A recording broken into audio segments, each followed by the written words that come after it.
দর্শক, শুভ সকাল।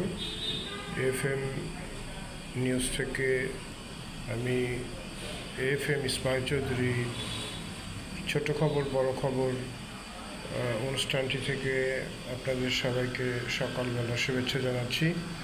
আজকের সংবাদপত্রের যে লিড নিউজগুলো হয়েছে, প্রথমেই আমি আমার দেশ পত্রিকাতে একটি খবর এসছে যে এনসিপির যিনি প্রধান সমন্বয়ক এবং সভাপতি বা আহ্বায়ক, উনি আবার বুলেটের সামনে দাঁড়াবেন বলে বলছেন। আরেকটি খবর হচ্ছে ইসরায়েলের একাধিক শহরে ইরানের সফল হামলা, এটি একটি খবর। এবং জুলাইয়ের শেষ সপ্তাহে তারেক রহমান দেশে ফিরবেন এরকম মনে করা হচ্ছে। আরেকটি যেটি হচ্ছে যে নাহিদ ইসলাম যেটি বলেছেন যে উনি বোধহয় আবার আরেকটি বিপ্লবের কথা চিন্তা করছেন, যে হয়তো তাদের এরকম করতে হতে পারে যে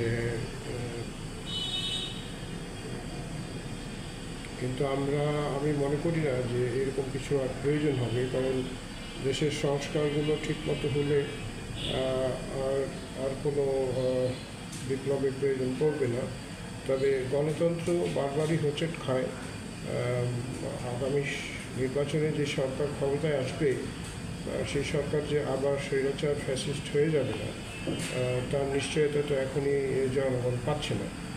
ছাত্র হিসেবে এবং সে যেহেতু জেনজির একজন প্রতিনিধি এই যুব সমাজে, তার কাছে মনে হতেই পারে যে আবারও হয়তো বুলেটের সামনে তাদের দাঁড়াতে হতে পারে। যদি পরবর্তী সরকার নির্বাচিত হয়ে একই রকম আচরণ করে, সেই স্বৈরাচারী আচরণ, তাহলে তো এই 24-এই যেই 5ই আগস্টে যারা বিপ্লব ঘটিয়েছে, যে অভ্যুত্থান ঘটিয়েছে, তাদেরকে আবারও দাঁড়াতে হবে, এতে কোনো সন্দেহ নেই। কারণ তারা জন আকাঙ্ক্ষা পূরণের জন্যই তাদের বুলেটের সামনে দাঁড়িয়েছিল, স্বৈরাচার হাসিনাকে তারা হটিয়েছে। কিন্তু আগামীতে যদি আবারও এরকমই একটি সরকার তারা পায়, তাহলে আবারও তাদের ছাত্র জনতাকে আবার দাঁড়াতে হবে, এতে কোনো সন্দেহ নয়। ইসরায়েলের একাধিক শহরে ইরানের সফল হামলা, এটি একটি খবর। ইরানকে যতটা দুর্বল মনে করা হয়েছিল, ইরান ততটা দুর্বল নয়, এটা প্রমাণ হয়েছে। মার্কিন যুক্তরাষ্ট্র আবার পিছু হচ্ছে, কারণ তার মধ্যপ্রাচ্যে যেসব যুদ্ধ বিমান এবং জাহাজ ছিল, সেগুলো সে ইরানের ভয়ে সেগুলো সরিয়ে নিচ্ছে এবং খবর আসছে। তো আমরা দেখি আরেকটি পত্রিকা, এর পরের পত্রিকায় প্রথম আলো কী বলে। প্রথম আলো বলছে যে ইরান নিয়ে সিদ্ধান্ত 2 সপ্তাহেই, ট্রাম্প 2 সপ্তাহের মধ্যে সিদ্ধান্ত হবে বলে জানিয়েছে। এবং গুমের ঘটনা সেনাবাহিনীর না জানার সুযোগ নেই, এটি একটি সংবাদ এসছে। এবং আরেকটি যেটি সংবাদ আছে লিড নিউজে, বাংলাদেশিদের জন্য জমা অর্থ 1 বছরে 33 গুণ বেড়েছে সুইস ব্যাংকে। এটি একটি বিশেষ খবর যে সুইস ব্যাংকে বাংলাদেশিদের টাকা অনেক বেড়ে যাচ্ছে।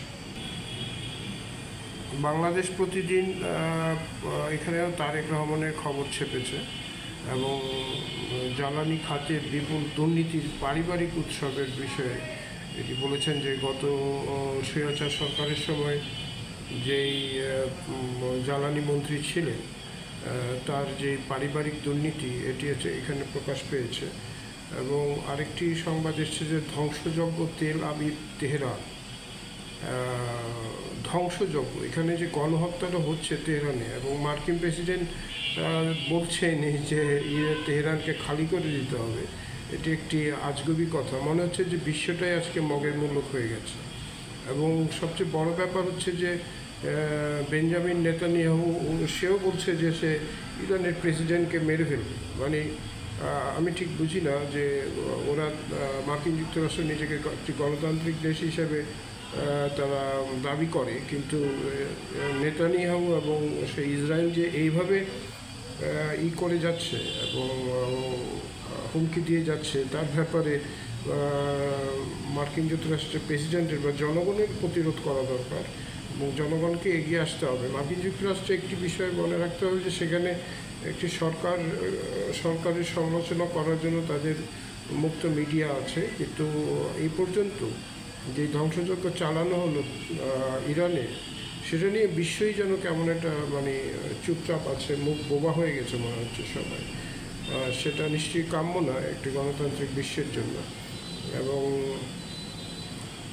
নির্বাচন কমিশন তাদের নির্বাচনে আচরণবিধি উপরে একটি খসড়া তারা প্রকাশ করেছে। সেখানে বলা হচ্ছে যে পোস্টার থাকবে না, কোনো প্রার্থী পোস্টার ছাপতে পারবে না, তারা বিলবোর্ড ছাপবে। এবং বিলবোর্ড লাগিয়ে আমি ঠিক বুঝি না যে বিলবোর্ডের পারমিশন দিতে যাচ্ছে নির্বাচন কমিশন। একটা বিলবোর্ডের খরচ তো পোস্টারের চেয়ে অনেক বেশি, তো সেই খরচ কি নির্বাচন কমিশন দিয়ে দিবে প্রতিটা প্রার্থীকে বিলবোর্ড বানানোর জন্য? মনে রাখতে হবে যে একটা কনস্টিটিউয়েন্সিতে কতগুলো বিলবোর্ড রাখবে। তাহলে আমরা যদি ধরে নিই যে একটা কনস্টিটিউয়েন্সিতে মিনিমাম 4-5টা থানা থাকবে, তো একটা থানায় তো একটা বিলবোর্ড দিয়ে হবে না, তো একটা বিলবোর্ডের খরচও তো অনেক। আমি জানি না, এই বিষয়টি আরও বিস্তারিত জানার দরকার আছে যে সরকার কীভাবে পোস্টার বাদ দিয়ে, হ্যাঁ পোস্টার দিলে নোংরা হয়, এলাকা পরিবেশের অনেক ক্ষতি হয়, কিন্তু পোস্টার তো মোর কমিউনিকেটিভ। পোস্টার তো ঘরে ঘরে এলাকায় লাগানো যায় এবং সেটা তো করা যায়, মানুষকে কমিউনিকেট করে। কিন্তু বিলবোর্ড তো যে কোনো একটা নির্দিষ্ট জায়গায় লাগিয়ে রাখতে হবে। আর আমাদের দেশ তো এখন আর ইউরোপ আমেরিকা হয়ে যায় নাই যে বিলবোর্ড দিয়ে সেটা পূরণ করা যাবে। আমি জানি না যে বিশ্লেষক এই বিষয়ে কী বলবেন। আমরা অন্য একটি ইংরেজি পত্রিকার দিকে মুখ ফেরাচ্ছি।